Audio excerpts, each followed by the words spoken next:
नमस्कार दोस्तों, स्वागत है एक बार फिर से आपका मेरे YouTube चैनल स्कूल मैथमेटिक्स में। दोस्तों, इस समय हम सीबीएसई के एडिशनल प्रैक्टिस क्वेश्चंस को सॉल्व कर रहे हैं और लास्ट वीडियो में मैंने क्वेश्चन नंबर 30 के ए पार्ट को मैंने कर लिया था। ए पार्ट मतलब दोस्तों क्वेश्चन नंबर 30 में दो पार्ट्स हैं जिसमें से आपको केवल एक ही करना है। उनको मैंने अलग अलग पार्ट में बांट दिया, ए और बी पार्ट में। तो ए वाले को मैंने कर लिया था और आज के इस वीडियो में मैं क्वेश्चन नंबर 30 के बी पार्ट को करूंगा और क्वेश्चन नंबर 31 को यहाँ पे डिस्कस करूंगा। तो चलिए दोस्तों शुरू करते हैं जल्दी से। तो दोस्तों आपको स्क्रीन पे दिख रहा होगा, ये 30 का ए पार्ट है जिसको मैंने लास्ट वीडियो में डिस्कस किया था। इसके आगे 30 का बी पार्ट आएगा, दूसरा पार्ट। देखिए, आप एक बार ध्यान से देखिए इसको। देखिए क्या कहता है इसमें, थोड़ा सा जूम करता हूं।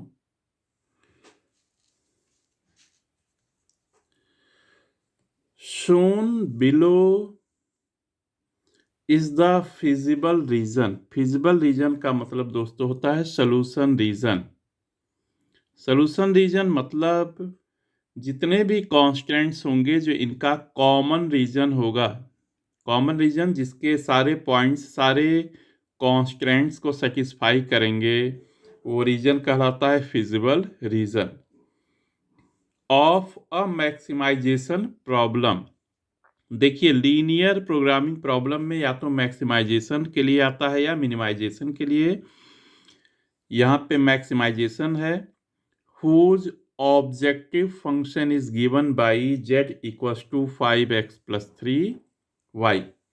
यहाँ पे आपका ये ऑब्जेक्टिव दिया है, क्या दिया है, 5x प्लस 3y, जिसे हमको मैक्सिमाइज करना है।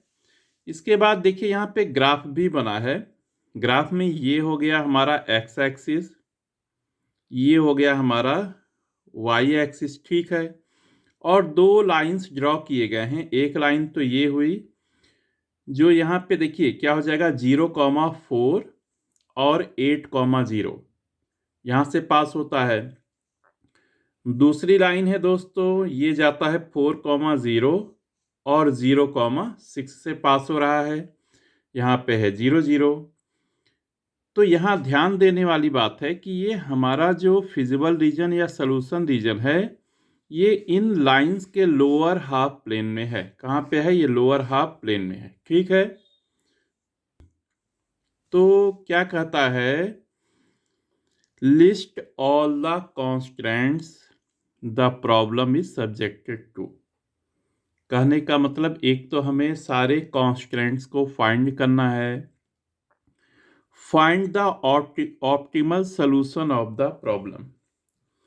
ऑप्टिमल सोल्यूशन का मतलब ऐसा सोल्यूशन जो ऑब्जेक्टिव को या तो मैक्सिमाइज करे या मिनिमाइज करे। तो हमारा प्रॉब्लम मैक्सिमाइजेशन का है, तो हमें x और y की वो वैल्यू निकालनी है जिसके लिए हमारा z क्या है, 5x प्लस 3y क्या हो जाए दोस्तों, मैक्सिमाइज।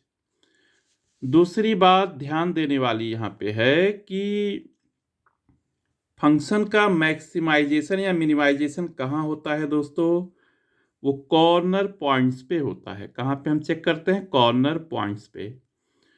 तो मैं एक बार इन कॉर्नर पॉइंट्स को यहाँ पे लिख लेता हूँ दोस्तों।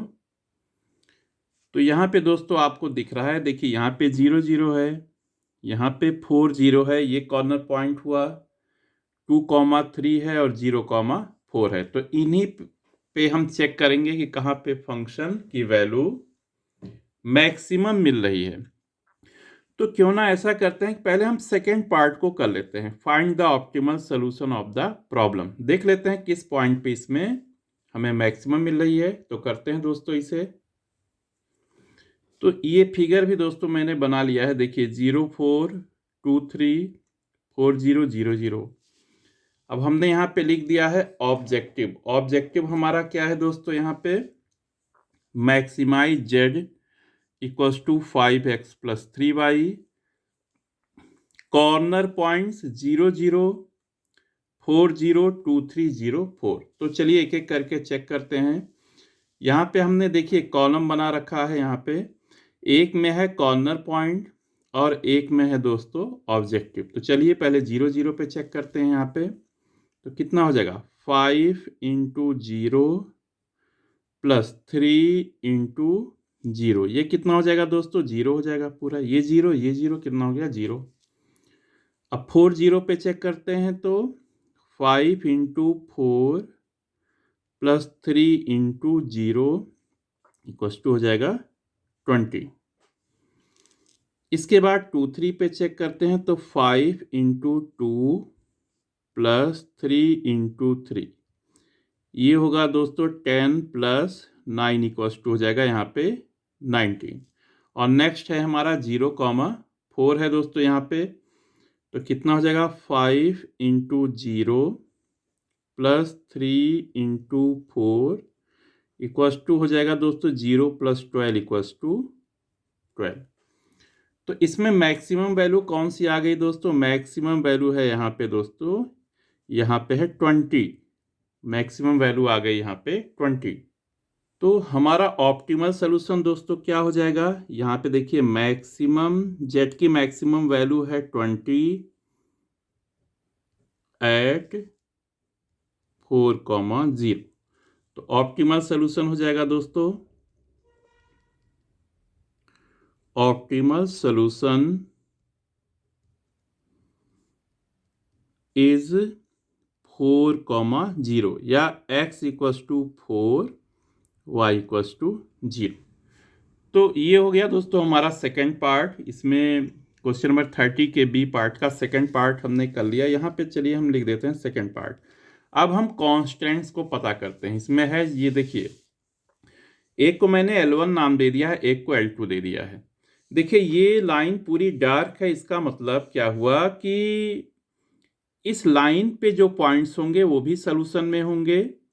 सोल्यूशन रीजन के लिए इनके जो ऊपर पॉइंट्स है लाइन पे वो भी देखेंगे, और जो इनके लोअर हाफ प्लेन में है पॉइंट्स वो भी सोल्यूशन में है दोस्तों। चलिए इन्हीं कॉन्सेप्ट पे हम बनाएंगे कि L1 इनइक्वालिटी क्या है और L2 की इनइक्वालिटी क्या है। तो उसको बताने के लिए दोस्तों थोड़ा सा मैं आपको कुछ कॉन्सेप्ट डिस्कस करूंगा। देखिए मान लीजिए कोई लाइन है जिसका इक्वेशन है ax plus B Y plus C equals to 0, और मैंने यहाँ पे इसका ग्राफ ड्रॉ कर रखा है ax plus B Y plus C equals to 0। तो ये तो हो गया ऑन द लाइन, ये पूरी लाइन है। इस लाइन पे मैंने एक पॉइंट लिया है x3, y3, इस पॉइंट मतलब इस लाइन पे। नेक्स्ट x1 y1 मैंने लिया है इसके लोअर हाफ प्लेन में, लोअर हाफ प्लेन ये क्या है, लाइंस के बिलो में है, तो लोअर हाफ प्लेन। अब एक और पॉइंट मैंने x2 y2 लिया है इसके अपर हाफ प्लेन में, अपर हाफ प्लेन में, यानी कि x1 y1 कहाँ है, लोअर हाफ प्लेन में, x2 y2 कहाँ है, अपर हाफ प्लेन में, और x3 y3 कहाँ है दोस्तों, ऑन द लाइन। जो लाइन है ना ax plus B Y plus C equals to 0, इसी पे x3 y3। तो अगर ये सोल्यूशन है तो क्या होगा, सोल्यूशन मतलब दोस्तों अगर इसके सोल्यूशन रीजन में x1 y1 आता है तो कौन सी इनइक्वालिटी लगेगी, x2 y2 आता है तो कौन सी इनइक्वालिटी लगेगी। दोस्तों पूरी कॉन्टिन्यूअस लाइन है तो ये लाइन लेके हम करेंगे तो या तो लेस देन और इक्वस टू 0 का यूज करेंगे या ग्रेटर देन और इक्वस टू 0 का। यहाँ पे अगर यही लाइन डॉटेड हम बनाते दोस्तों, अगर डॉटेड ये रहती तो स्ट्रिक्टली लेस या स्ट्रिक्टली ग्रेटर का यूज करते। तो हमारा अभी जो ज़रूरत है कौन सी इनइक्वालिटी लगानी होगी, या चाहे लेस देन और इक्वस टू चाहे ग्रेटर देन और इक्वस टू। देखते हैं कौन सा इसमें यूज होगा।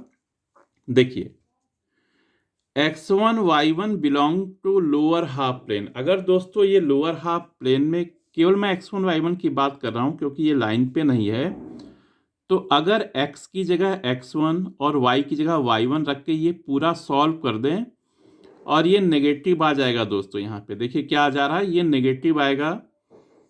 तो ये क्या कौन सा सिंबल यूज होगा दोस्तों? यहाँ पे देखिए नेगेटिव आ रहा है, इसका मतलब ax plus B Y plus C less than और इक्वल टू 0 यूज होगा।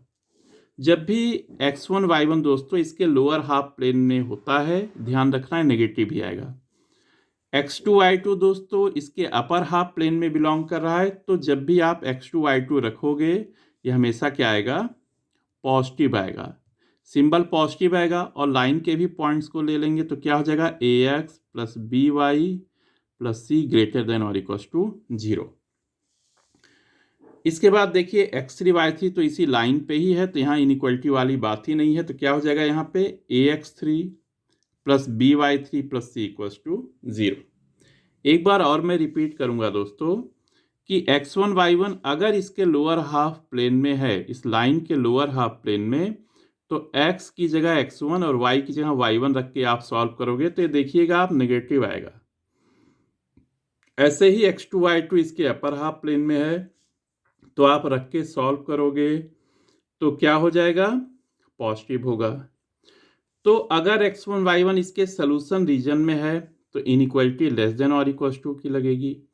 x2 y2 इसके अपर हाफ प्लेन में अगर x2 y2 सोल्यूशन रीजन में होता दोस्तों तो यहाँ पे ग्रेटर देन और इक्वल टू 0 की इनइक्वालिटी लगती। तो इन्हीं कॉन्सेप्ट्स का यूज करके दोस्तों हम करते हैं क्वेश्चन नंबर 30 के बी पार्ट का जो फर्स्ट वाला पार्ट है, क्योंकि हमें इसमें क्या है? सारे कॉन्स्टेंट्स को पता करना है। तो सबसे पहले दोस्तों हम L1 की बात करेंगे। L1 कहाँ से जा रहा है? 0, 6 और 4 0 से। ऐसे ही L2 कहाँ से जा रहा है? 8 0, 2 3 और 0 4। ये दोस्तों 2,3 है, दोनों एक दूसरे को 2,3 पे इंटरसेक्ट करते हैं। तो आप अपनी कॉपी पे नोट कर लीजिए इसको। सबसे अच्छा है कि आप भी अपनी कॉपी पे ग्राफ को बना लीजिए, फिर मैं सीधे सीधे एक L1 और L2 को अलग अलग से डिस्कस करूंगा। देखिए L1 कहां से जा रहा है दोस्तों? इसमें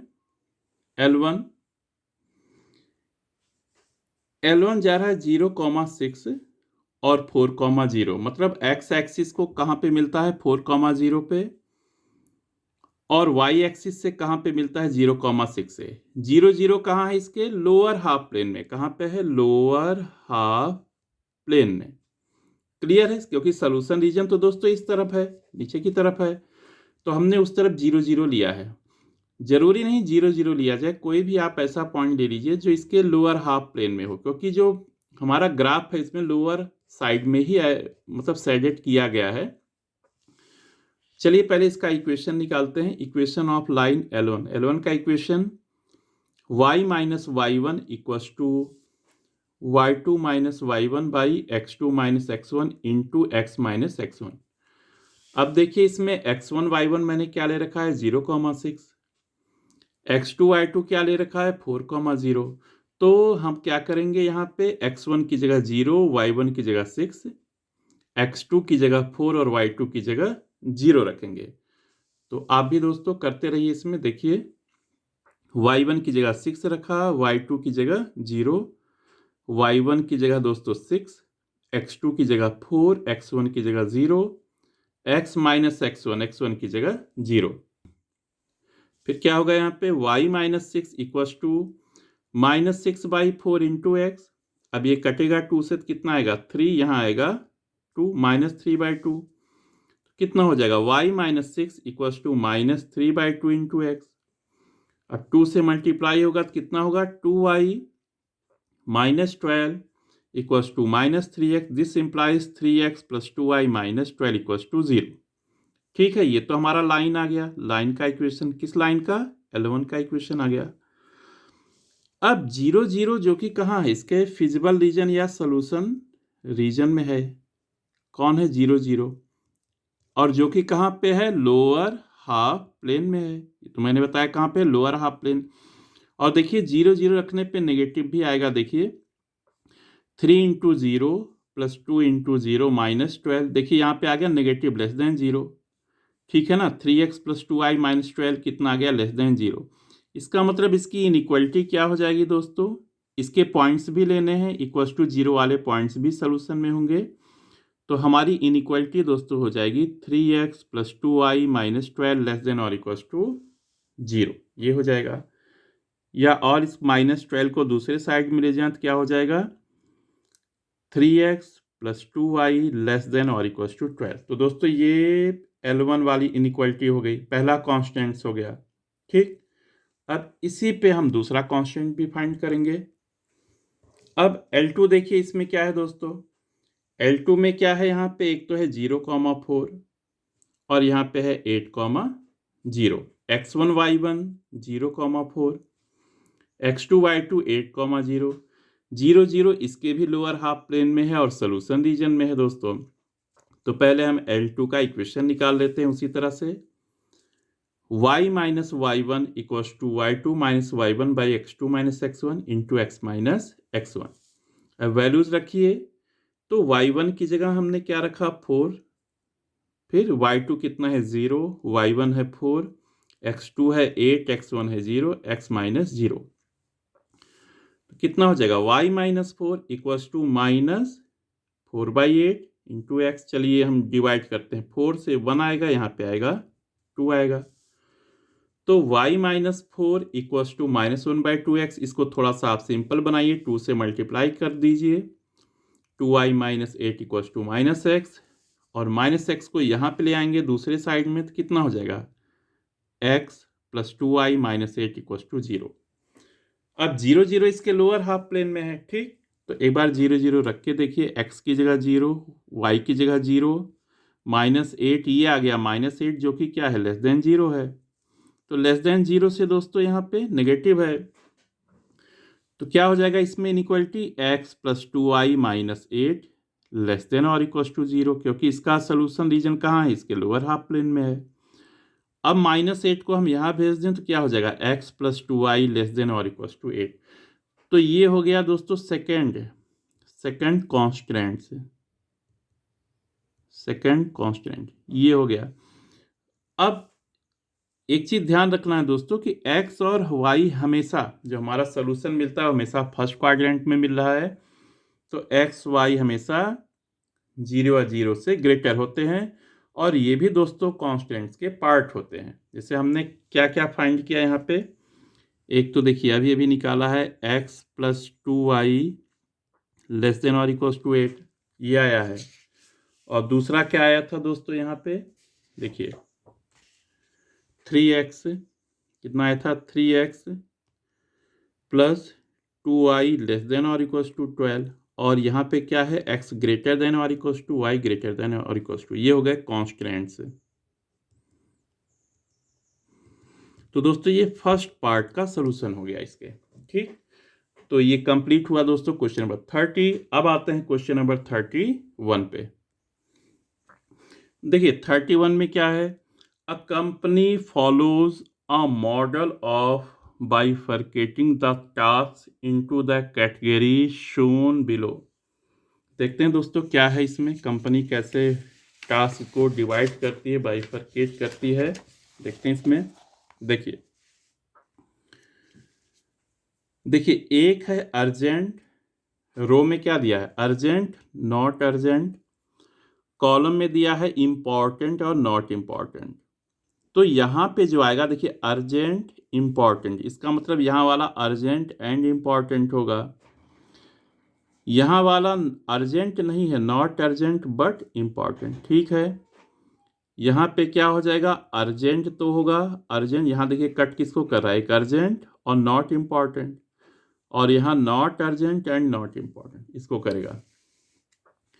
eight the beginning of a financial year it was noticed that, कोई फाइनेंशियल ईयर के शुरुआत में देखा गया 40% of the total task were urgent and the rest were not, मतलब सारे अगर हम टोटल टास्क 100 मान लें तो उसमें से 40 क्या थे अर्जेंट थे, तो 100 में अगर 40 अर्जेंट होगा तो 60 क्या हो जाएगा नॉट, बचे हुए नॉट अर्जेंट। ठीक है, half of the urgent task were important, आधे टास्क जितने भी अगर 100 टास्क हैं उसमें से अगर 100 अर्जेंट टास्क हैं दोस्तों, मान लीजिए 100 अर्जेंट टास्क हैं, तो उसमें से आधे क्या हैं, इम्पॉर्टेंट है दोस्तों। जितने भी अर्जेंट टास्क हैं उसमें से आधे क्या हैं, इम्पॉर्टेंट। ठीक, 30% of the task that were not urgent were not important. Given type का हो गया कंडीशनल प्रोबेबिलिटी की 100 में से 30 ऐसे टास्क हैं दोस्तों कि अगर वो अर्जेंट नहीं है तो इम्पॉर्टेंट भी नहीं है। मतलब हमें पहले से पता है कि ये टास्क अर्जेंट नहीं है तो इम्पॉर्टेंट भी नहीं है। कितने हैं इनमें, 30%। What is the probability that a randomly selected task that is not important is urgent? हमें क्या निकालना है, किसकी प्रोबेबिलिटी। हाँ, ये तो गिवन हो गया, ये हमारा हो गया गिवन, और हमें इसकी प्रोबेबिलिटी फाइंड करनी है। मतलब कि अर्जेंट की प्रोबेबिलिटी निकालनी है दोस्तों। कब, जब हमको पता है कि टास्क क्या है, नॉट इम्पॉर्टेंट। तो ये हो गया दोस्तों हमारा, यहाँ पे क्या अप्लाई करना है, बेस थ्योरम। ठीक है, यहाँ पे क्या हो जाएगा अभी मैं सिंबल का यूज करके इन सबको लिख रहा हूँ। एक बार आप क्वेश्चन को दोस्तों स्क्रीन को रोक कर एक बार खूब अच्छे से पढ़ लीजिए, 2 बार 3 बार आप अपने आप से पढ़ लीजिए, समझ लीजिए, फिर मैं इसको सॉल्व कर रहा हूँ।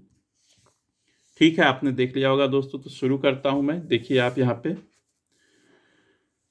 देखिए E1 मैंने लिख लिया है, टास्क वाज अर्जेंट। जैसे ये हमारा देखिए अर्जेंट वाला है, इसको मैंने कोई एक टास्क लिया गया, कोई एक टास्क, 100 में से 1000 में से केवल एक टास्क को लिया गया तो मान लिया अर्जेंट, और E2 को मान लिया मैंने नॉट अर्जेंट। E1 E2 दो अलग अलग सिंबल से हमने दिखाया, और ए से मान लिया मैंने ये इम्पॉर्टेंट है, तो ए का कॉम्प्लीमेंट या नॉट ए जिसको कहते हैं वो क्या हो जाएगा, नॉट इम्पॉर्टेंट। ठीक है, यहाँ पे E1 E2 हमने माना अर्जेंट और नॉट अर्जेंट, और इम्पॉर्टेंट वाले को अगर ए माना तो नॉट इम्पॉर्टेंट को ए कॉम्प्लीमेंट। तो देखिए E1 टास्क वाज अर्जेंट, ठीक है। E2 क्या हो जाएगा, टास्क वाज नॉट अर्जेंट। ए क्या हो जाएगा, टास्क वाज इम्पॉर्टेंट। तो आप देखिए यहाँ पे लिखा है कि 40% of the total task were urgent. का मतलब E1 अर्जेंट का है तो E1 की प्रोबेबिलिटी 40/100, यानी अगर 10 से डिवाइड कर दें हम तो कितना हो जाएगा, 4/10। तो टास्क अगर अर्जेंट है उसकी प्रोबेबिलिटी है 4/10, तो अर्जेंट नहीं है। देखिए task was not urgent, urgent नहीं है, तो E2 की probability 1 minus probability of E1, ये हो जाएगा 1 - 4/100। कितना हो जाएगा दोस्तों, 10 1 जा 10 - 4 6/100। ये हो गया, ये 4/10 हो गया, 6/10। अब कंडीशनल E1 क्या है दोस्तों, ये है अर्जेंट, अर्जेंट, और ये क्या है, इम्पॉर्टेंट। हमने बताया कैसा है, इम्पॉर्टेंट। तो आप देखिएगा इसमें half of the urgent task were important. मतलब अगर वो अर्जेंट है, पहले पता है अर्जेंट है, तो वो इम्पॉर्टेंट है, वो कितना है, हाफ। इसका मतलब इसकी प्रोबेबिलिटी क्या हो जाएगी यहाँ पे, 1/2। ठीक, अब इसमें क्या है, E2 क्या है, नॉट अर्जेंट, नॉट इम्पॉर्टेंट। ये देखिए दिया गया है इसमें क्वेश्चन में 30% of the task that were not urgent, urgent नहीं है, वो इम्पॉर्टेंट भी नहीं है। इसका चांस कितना है, 30%। कितना है यहाँ पे, 30%। इसका मतलब conditional probability of A complement, A अगर इम्पॉर्टेंट है तो ए कॉम्प्लीमेंट नॉट इम्पॉर्टेंट, इसकी प्रोबेबिलिटी 30/100। अगर हम 10 से डिवाइड कर दें तो आएगा 3/10। तो हमको क्या पता करना है दोस्तों, क्या फाइंड करना है, हमको फाइंड करना है कि टास्क अगर इम्पॉर्टेंट नहीं है तो उसके अर्जेंट होने की प्रोबेबिलिटी क्या है। नॉट इम्पॉर्टेंट मतलब क्या हो जाएगा दोस्तों, ए का कॉम्प्लीमेंट, और अर्जेंट को हमने E1 से डिनोट किया है, तो ये हमें फाइंड करनी है। तो क्या हो जाएगा दोस्तों, देखिए यहाँ पे ये मैंने लिख लिया है यहाँ पे। Probability of even when A complement is given, मतलब टास्क इज नॉट इम्पॉर्टेंट। तो यूजिंग बेस थ्योरम, दोस्तों बेस थ्योरम क्या होता है देखिए। बेस थ्योरम का मैं एक फॉर्मूला लिख देता हूँ दोस्तों। ये दोस्तों मैंने यहाँ बेस थ्योरम का फॉर्मूला लिखा है। अगर E1 E2 दो इवेंट्स हैं और B इनसे एसोसिएटेड हैं तो बेस थ्योरम में क्या हो जाएगा, E1 की probability when B is given, ये होता है P(E1) into probability of B when E1 is given divided by probability of E1 into probability of B when E1 is given plus probability of E2 into probability of B when E2 is given. अब question में हमारा जो B है उसकी जगह क्या है, A का कॉम्प्लीमेंट। नॉट इम्पॉर्टेंट की बात की गई है, क्या कहिए, नॉट इम्पॉर्टेंट। तो जहां जहां पे देखिए इस फॉर्मूले में B है, हम क्या यूज करेंगे, A का कॉम्प्लीमेंट। देखिए दोस्तों ये formula, probability of E1 into probability of A complement when E1 is given divided by probability of E1 into probability of A complement when E1 is given plus probability of E2 into probability of A complement when E2 is given। अब चलिए लिखते हैं दोस्तों। देखिए E1 की probability क्या है, E1 की है 4/10, तो लिखते हैं यहाँ पे 4/10 इंटू, अब probability of A complement when E1 is given. देखो दोस्तों यहाँ पे probability of A when E1 ही है, तो probability of A complement when E1 is given, ये आपने पढ़ा होगा, ये होता है 1 minus probability of A when E1 is given. ये कितना हो जाएगा, 1 माइनस 1/2, और इसको 2 1 जा 2 माइनस 1 कितना हो जाएगा, 1/2। तो कितना आ जाएगा दोस्तों यहाँ पे 1/2। ठीक, यही चीज यहाँ भी आएगा दोस्तों, 4/10 इंटू 1/2 प्लस, अब है प्रोबेबिलिटी ऑफ E2। देखिए E2 की प्रोबेबिलिटी हमने कितना निकाला है, 6/10। कितना हो जाएगा दोस्तों, 6/10 into probability of A complement when E2 is given. तो देखिए probability of A complement when E2 is given, ये हो जाएगा 3/10। कितना हो जाएगा 3/10, तो यहाँ रख देंगे हम 3/10। तो अब दोस्तों हम सॉल्व करेंगे, चलिए पहले तो 10 10, ये 10, 3 10 तो कट गए। अब 2 से डिवाइड करेंगे तो न्यूमरेटर में आएगा 2, यहाँ करेंगे तो 2 से, तो यहाँ आएगा 2 प्लस दोस्तों कितना आ जाएगा यहाँ पे 18, 6 3 जा 18/10 आ जाएगा। 10 से मल्टीप्लाई कर दीजिए 20, 20 प्लस 18, ये हो जाएगा दोस्तों 20/38। और 2 से अगर हम डिवाइड कर दें तो हो जाएगा 10/19। किसकी प्रोबेबिलिटी दोस्तों आ गई, probability of E1 when A complement is given. मतलब टास्क क्या है, अर्जेंट, जबकि हमको पता है कि वो इम्पॉर्टेंट नहीं है। तो दोस्तों हमारा आंसर हो जाएगा दोस्तों 10/19। तो दोस्तों ये मैंने कंप्लीट कर लिया है, क्वेश्चन नंबर 31 को कंप्लीट कर लिया है। और इसी के साथ हमारा दोस्तों मैं बता रहा हूँ, इसमें देखिए हमारा सेक्शन सी भी पूरा कंप्लीट हुआ है। यहाँ से देखिए इसके बाद सेक्शन डी शुरू हो रहा है दोस्तों। इसमें लॉन्ग आंसर वाले क्वेश्चंस होंगे जो 5 मार्क्स के होंगे दोस्तों। तब तक आप, जब तक मेरा नया वीडियो नहीं आता, आप क्वेश्चन नंबर 31 तक को खूब अच्छे से देखिए। जब तक समझ में ना आए कई बार देखिए, और अगर जहाँ पे आपको डाउट है दोस्तों आप कमेंट में ज़रूर कीजिए। तो ठीक है दोस्तों, जब तक नया वीडियो नहीं आता मेरा, तब तक के लिए आपको नमस्कार।